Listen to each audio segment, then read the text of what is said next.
সুপ্রিয় দর্শক, শুভেচ্ছা নেবেন। বিমানে বোমাতঙ্ক নিয়ে একটি খবর বেরিয়েছে আজ ইত্তেফাক সহ আরও দু একটি পত্রিকায়। সেই বিষয়টি আমি বিশ্লেষণ করার চেষ্টা করছি।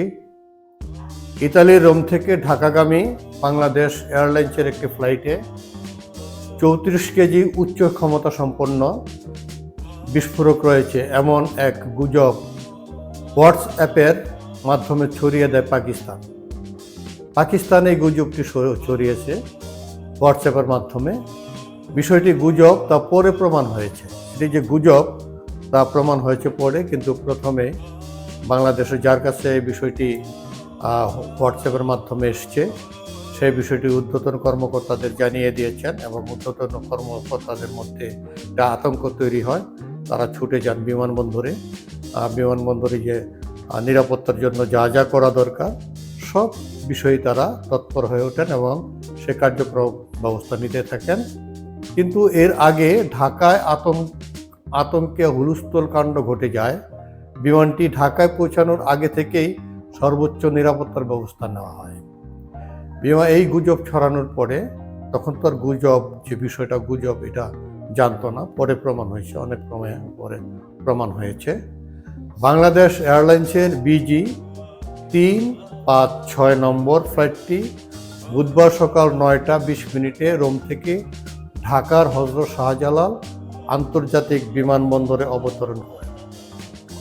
ফ্লাইটে 250 যাত্রী ও 13 জন ক্রু ছিলেন।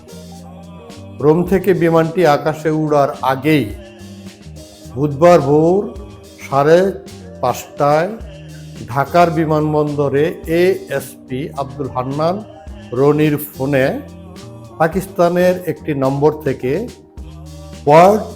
হোয়াটসঅ্যাপে একটি ফোন আসে, যেখানে বলা হয় বিমানের ওই ফ্লাইটটিতে 34 কেজি বিস্ফোরক রয়েছে। হোয়াটসঅ্যাপে একটি ফোন আসে যেখানে বলা হয় বিমানের ওই ফ্লাইটটিতে 34 কেজি বিস্ফোরক রয়েছে। এর ভিত্তিতে রোম থেকে আসা ফ্লাইটটি অবতরণের সময় বাড়তি সতর্কতা নেওয়া হয়। বিমানটিকে নিরাপত্তা বেষ্টনীতে ঘিরে বোম ডিসপোজাল ইউনিট বিমানের ভেতরে তল্লাশি চালায়। যাত্রীদের নামানো হয় সতর্ক অবস্থায়, কিন্তু বিস্ফোরক দ্রব্যের কোনো অস্তিত্ব সেই বিমানের ভেতর মেলে না। ইত্তেফাক পত্রিকার সংবাদে বলা হয়েছে, হোয়াটসঅ্যাপ বার্তাটি ছিল কালো ব্যাকগ্রাউন্ডের ইমেজে সাদা অক্ষরে লেখা। বিমান বাংলাদেশ এয়ারলাইন্সের ফ্লাইট BG 356 রোম থেকে ঢাকা, যার আনুমানিক অবতরণের সময় রাত 8টা 40 মিনিট। উড়োজাহাজটিতে এই মুহূর্তে 34 কেজি ওজনের বিস্ফোরক রয়েছে। একই সঙ্গে সতর্ক থাকার পরামর্শ দেয় খুদে বার্তাটিতে, যে খুদে বার্তাটি পাকিস্তানের থেকে পাঠানো হয়েছে। কিন্তু এমন বিস্ময়কর ভয়ঙ্কর খবর পাওয়ার পর কি দায়িত্বশীলরা বসে থাকতে পারেন? তা মোটেও না। বিমানবন্দরে ছুটে যান বেবিচক চেয়ারম্যান এয়ার ভাইস মার্শাল মঞ্জুর কবির ভূঁইয়া, নির্বাহী পরিচালক গ্রুপ ক্যাপ্টেন কামরুল ইসলাম সহ সংশ্লিষ্টগণ। বিমান বাহিনীর বোমা নিষ্ক্রিয় দল, quick response force, fire service সহ আইন শৃঙ্খলা বাহিনীর বিপুল সংখ্যক সদস্য প্রস্তুত রাখা হয় সেখানে বিমানবন্দরে।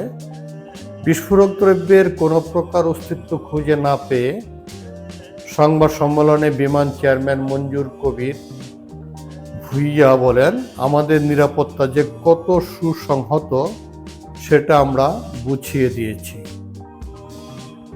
আর অপরদিকে স্বরাষ্ট্র উপদেষ্টা বলেছেন, বিমানে বোমাতঙ্কের মিথ্যা সংবাদ যারা ছড়িয়েছে তাদের শনাক্ত করে ব্যবস্থা নেওয়া হবে। শনাক্ত করার পরে তাদের বিরুদ্ধে ব্যবস্থা নেবে, এমন বার্তাটি দিলেন স্বরাষ্ট্র উপদেষ্টা জাহাঙ্গীর সাহেব।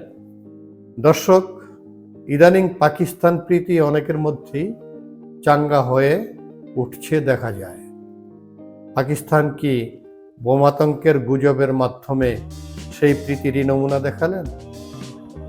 দর্শক, ভালো থাকবেন। আজ এ পর্যন্তই।